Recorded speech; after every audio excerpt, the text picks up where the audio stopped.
Question and answer 62. Ways to call one's soul back. Question: Dear Masterlu, I'm currently in Shanghai. I have read many of your blog posts, but none of them mention the method to call one's soul back. Because I'm very busy with my work, I'm unable to listen to all of the recordings of your radio programs. Could you please tell me how to correctly call one's soul back? And what else we should be aware of? Thank you very much. Answer: If one's soul is frequently not in one's body, then they may need to call their soul back. Both children and adults may need to do this, especially children, as they can be easily frightened, become lethargic, disoriented, and scared out of their wits. Typically, people whose souls are often absent from their bodies display one or more of the following 4 symptoms. 1. They frequently stare into space and talk to themselves. 2. They appear to be lost, confused, and suffer from poor memory. 3.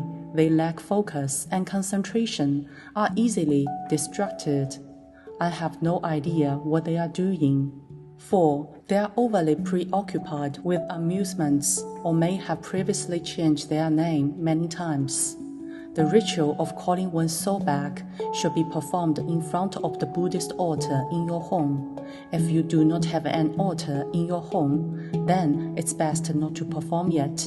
Note that this ritual should be performed on a sunny day. If it's raining, then it's best not to do it. The best time to perform the ritual is 8 a.m. Also, it should only be performed in the morning. In front of the altar, light oil lamps, make incense offerings, make prostrations, and say the following prayer. May the greatly merciful and greatly compassionate Guanyinpusa protect and bless my child, full name, and help him, her, to have his, her soul return to the body. To have his, her soul return to the body. Repeat this prayer 30 times. The number of days this ritual needs to be performed varies across individuals, but it usually takes 2 weeks to 1 month. Each time after you have performed the ritual, you may recite Heart Sutra 3 to 7 times for your child or the person for whom you perform the ritual. Before the recitation, you can say the following prayer. May the greatly merciful and greatly compassionate Guanyinpusa protect and bless full name and grant him, her wisdom. If the ritual of calling one's soul back does not appear to have any effect after 2 weeks to 1 month, you can recite the Guanyinpusa 21 times prior to performing the ritual. Before you recite this mantra, you can say the following prayer. May the greatly merciful and greatly compassionate Guanyinpusa perform miracles, protect and bless my child, full name, and have his, her soul return to the body. This will enhance the power and the merits and virtues. Perform the ritual after the prayer and recitation.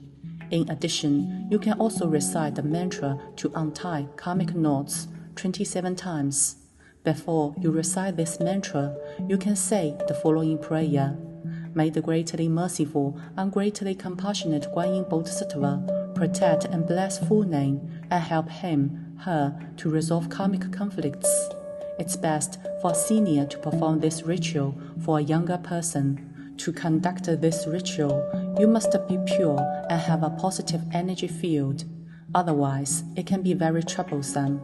In addition, when you perform this ritual for someone, you may bear the burden of some of their karmic obstacles.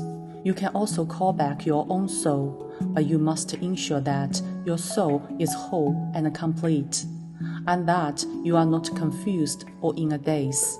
If your soul is incomplete, how can you be sure that it is you that is calling back your soul? Therefore, when you conduct this ritual for yourself, you should say the following prayer. May the greatly merciful and greatly compassionate Guanyinpusa protect and bless me, your full name, and help me to have my soul return to my body and be filled with wisdom. You should repeat this prayer 30 times. When you are conducting this ritual for someone else, it's best to have this person present while you perform it. But it's also fine if they are not. Once a child reaches 12 years old, it's best not to call the child by any nicknames. If a person has 2 or 3 names in use at the same time, then there is a greater risk that the person's individual soul will be separated from their body. It's best to have only one name in use.